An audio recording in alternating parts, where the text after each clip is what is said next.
Ano din, basta, isang budget sa Italy. Hindi ko pa namimiss sa Pilipinas, kaya hanggang ngayon, hindi ko pa rin makalimutan kung paano mo inagaw sa akin si Lara eh.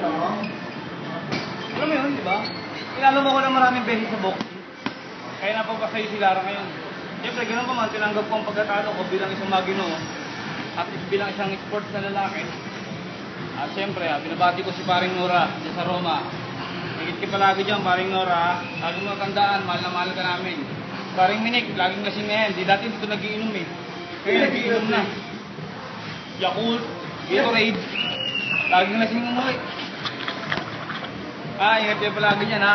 Hintayin ko pag-uwi mong Paring Rude. Tupusin natin yung natin natatapos. Siyempre, nagkasawa na ako rito. No. Ito, ano mo naman, kaya natatakot ako kahit katawan lang habol sa akin. Pag naanakan ako, iiwan din ako. Wala, ganun talaga. Hintay palagi dyan, Paring Nora. Class of Clan Boys.